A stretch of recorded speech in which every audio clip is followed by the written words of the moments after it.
Saudara-saudara sekalian yang terkasih dan dikasihi oleh Tuhan. Salam jumpa kembali dalam renungan harian Katolik Paroki Tomang, Gereja Katolik Maria Bunda Karmel pada hari Selasa 23 Juni 2026. Fokus permenungan kita pada hari ini adalah tentang jalan menuju ke surga yang didasarkan teks Injil Matius bab 7 ayat 6 dilanjutkan ayat 12 sampai 14. Kitab suci hari ini sesungguhnya tidak mudah untuk kita renungkan. Mengapa tidak mudah? Karena Yesus memakai perumpamaan tentang sesuatu hal yang jelas-jelas tidak pernah kita lakukan sebagai manusia. Kan kalau kita ini orang yang waras, tidak mungkin kan memberikan barang yang kudus atau mutiara, kemudian dilemparkan kepada anjing dan babi, kan nggak mungkin. Artinya perumpamaan itu nggak pernah kita lakukan. Oleh karena itu marilah kita terlebih dahulu melihat latar belakangnya, lalu kita merenungkan lebih lanjut, sehingga kemudian paling kurang kita mendapat gambaran yang lebih menyeluruh. Yang pertama tentang latar belakang. Agar kita lebih seimbang dalam menafsirkan kata-kata Yesus dalam perumpamaan tersebut, kita mesti melihat konteks situasi zamannya. Ada beberapa catatan yang bisa kita temukan. Catatan yang pertama, gambaran ini lebih bersifat fanatisme Yahudi. Bahwa orang non-Yahudi tidak bisa menerima rahmat seperti mereka. Pewahyuan Allah bagi umat Israel atau umat Yahudi sedemikian istimewa. Dalam segala situasi, Allah Yahweh dikenali sebagai Allah yang hidup, yang menyertai hidup mereka. Jadi Allah Yahweh adalah penemuan umat Yahudi dalam konteks peziaran di tengah dunia ini.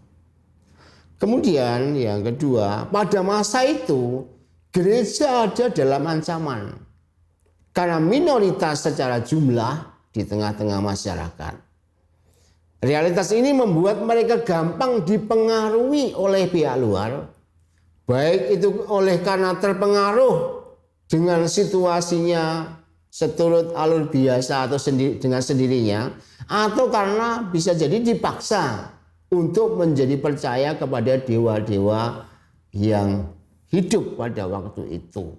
Jadi situasi gereja yang terancam itulah yang kemudian melatar belakangi teks ini.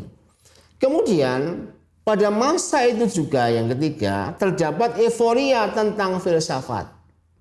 Ada banyak pemikiran baru untuk memahami sekaligus mempertanyakan segala sesuatu, termasuk mempertanyakan identitas Yesus Kristus dari sudut pemikiran.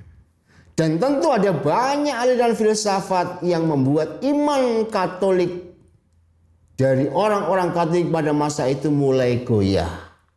Mereka mudah sekali jauh dari gereja. Dan dalam gereja purba ada pandangan tentang kesucian upacara perjamuan kudus yang hanya dikhususkan bagi jemaat Kristen pada saat itu. Dari latar belakang yang seperti ini, teks ini sebenarnya mempunyai misi khusus, yakni menguatkan iman para pengikut Kristus atau menguatkan iman gereja Katolik. Baik secara pribadi orang per orang maupun secara komunitas yang seringkali ditantang bahkan diterpa oleh aneka situasi yang mengancam. Disitulah pertama-tama mesti kita pahami konteks dari sabda Tuhan hari ini, sehingga nanti kita sekurang-kurangnya bisa sedikit merenungkan tentang perumpamaan yang tidak biasa itu. Sekarang mari kita melihat yang kedua tentang risiko.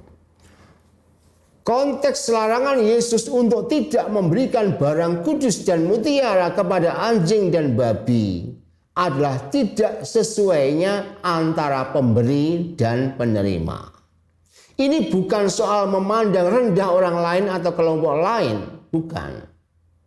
Bukan juga sebuah bentuk eksklusivitas sebagai pengikut Kristus, bukan juga. Namun hal ini berkaitan dengan resiko yang akan dihadapi ketika melakukan perbuatan yang baik dan benar. Apa resikonya? Tidak semua hal yang kita lakukan baik dan benar tersebut akan mendapatkan tanggapan yang sepadan dari orang lain. Maka tadi dikatakan tidak sesuainya antara pemberi kita yang beri yang baik dan benar tadi dengan penerima. Bisa jadi malah sebaliknya. Kita yang baik dan benar malah akan mengalami aniaya. Jadi konteks larangan ini pertama-tama bahwa kita diajak untuk melihat risiko sebagai murid Yesus. Oleh karena itu ayat 6 dikaitkan langsung dengan ayat 12 sampai 14.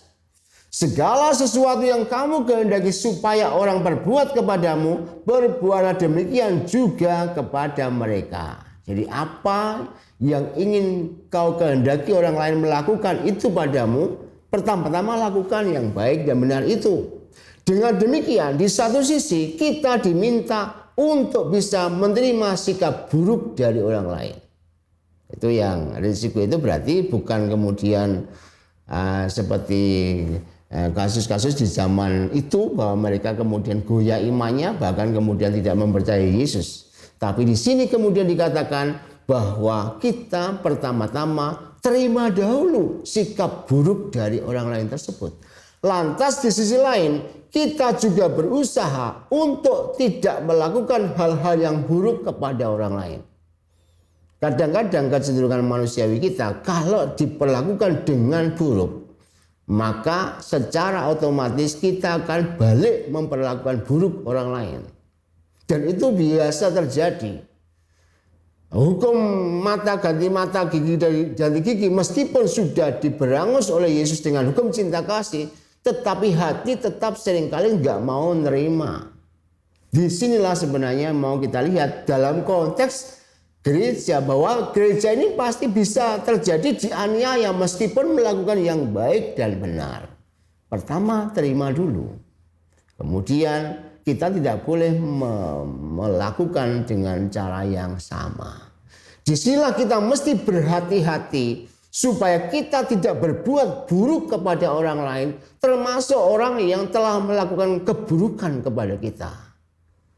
Maka perbuatan baik itu mesti juga adalah perbuatan yang benar. Baik saja dalam hal ini tidak cukup, harus dilengkapi dengan yang benar. Itu kalau dikaitkan antara ayat 6 dan ayat 12 sampai 14. Tadi kenapa kemudian loncatannya ke situ. Sekarang mari kita lihat ke poin yang ketiga, pintu yang sempit.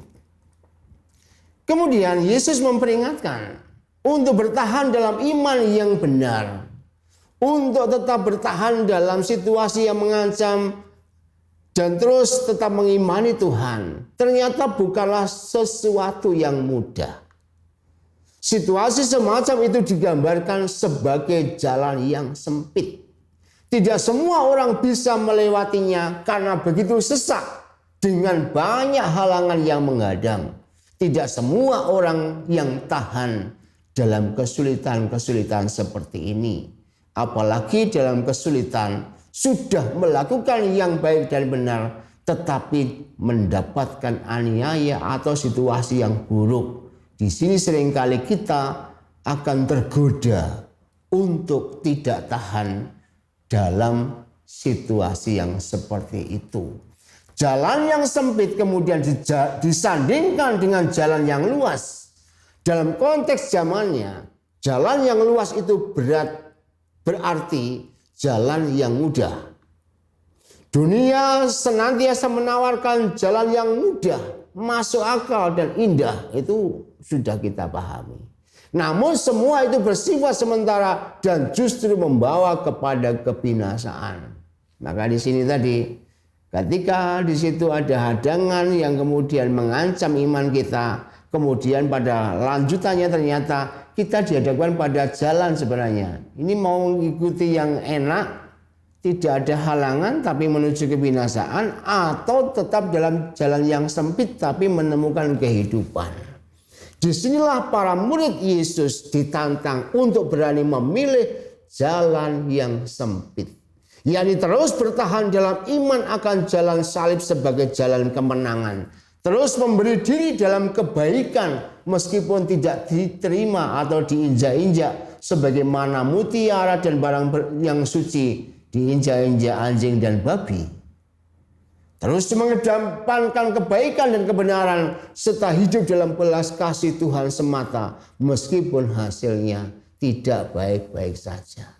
Sebagaimana Tuhan katakan, siapa yang bertahan sampai akhir di jalan yang sempit ini, dialah yang akan menemukan keselamatan yang kekal. Sebaliknya siapa yang tidak bertahan dan kemudian ikut arus dunia ini dalam kemudahan-kemudahannya yang membuat kita merasa lebih enak dan nyaman di jalan tersebut, hati-hati. Yesus sudah mengingatkan bahwa itu adalah jalan menuju kepada kebinasaan. Dalam arti yang sangat tegas adalah orang yang baik itu sudah biasa mendapatkan tantangan. Dan orang yang benar membuat tantangan yang dihadapi, bahkan yang buruk sekalipun terhadap dirinya, tetap akan membuat dia melihat Allah mencintai.